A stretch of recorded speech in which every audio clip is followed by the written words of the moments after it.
Cultural norms often dictate differing roles for women and men within family dynamics, a reality highlighted by AARP. In South Asian culture, these expectations are deeply rooted, shaping the identities and responsibilities of women as wives, mothers, sisters, and caregivers. Today, we meet Sharmila Mali, a woman who has chosen to forge her own path. Born and raised in the United States, Sharmila's visits to Nepal gave her a profound understanding of traditional gender roles and the sacrifices they often entail.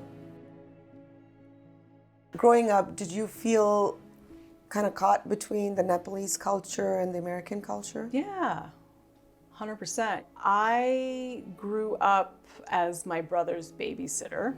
I was a latchkey kid, and it was just me and him until for 3 or 4 hours after school. I did not enjoy, being fully responsible for him. It also made me realize, I don't want to have children. So the rules are very different for men and women.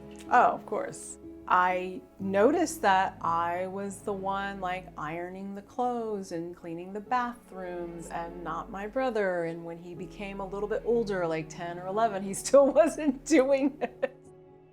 So what was expected differently from females of the house in terms of housework and responsibilities? The housework and all that falls on the women. Women are to be seen and not heard type. Women's job was cooking, maintaining, washing clothes, taking care of everybody. The men would be served first, especially my father-in-law.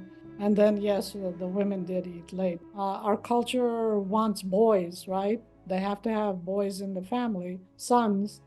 The daughters are actually the ones that do all the work. At the age of 14, Sharmila's parents decided it was time for her to connect with her roots by visiting her family in Nepal.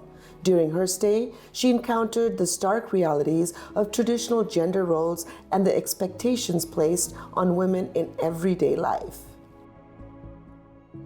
I was watching TV in the living room, and it was nighttime, and there was a party happening in the other living room. My mom said, "Oh, your uncle wants you to serve them." I was like, "I don't want to do it." No, you have to. And it was just we were struggling, and they kind of had to pull me out by my arm. And you were 14 years old. I was 14 years old, and they're like, no, you have to change. And so I had this nice sural kurta made. I put this thing on, and there's 20 of his friends, and they're all, it's traditional style, so they're all sitting on the floor eating and drinking. And so what you do is you go from the bottom and then you pour all the way up. That's how you pour it. I was upset about doing it, and I just wanted to cry because I was so angry. The next day he had a talk with me, and he told me that he was disappointed and he was embarrassed by my behavior.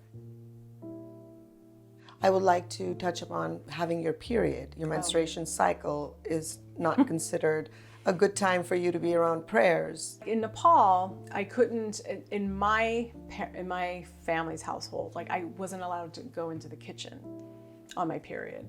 My uncles told me, he's like, "Well, actually, you're not allowed to touch us." So they call it madani. So you sit in the living room or you sit somewhere else, and they come out and they serve you your food, and then you go and you wash it in the bathroom, and then you leave it outside somewhere, and so I don't know what they do with those dishes. But growing up here, my mom just said when I got my period, well, you can't touch any of the statues. You can't participate in any ceremonies that we have.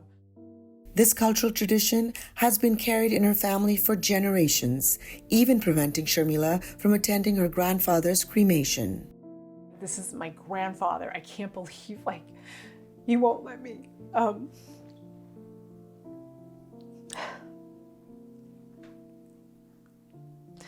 See his body for the last time, I was like, can I at least be outside? And they're like, "No, you can't." So it was,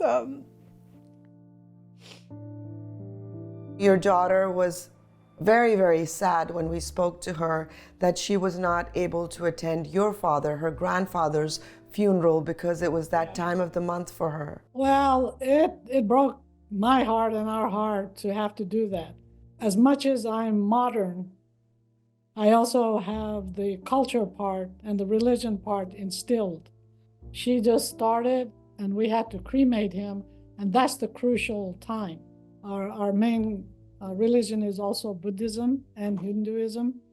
The way these rituals are done, every time you do something, it takes them to a level, the deceased, and you didn't want to, stop that, process. A period time, and we're not supposed to be do no puja, not even funeral. When I was in Nepal, when my father passed away, I had to go away, so we did the same thing. What would you like to tell your elders how it made you feel and what you would like changed? I'm not cursing here on purpose, but I really want to. But you don't have to be so orthodox about it, especially when it's like a special occasion, like your relative, your close relative who just died. I feel dehumanized by doing that. And it's amazing, like, even when you're not, so because I was in Nepal and I was living there for a while, and I remember coming back and being in my mom's kitchen and being on my period and almost being like, oh, I was like, no, I'm not in Chhatrapati anymore. In Kaysville.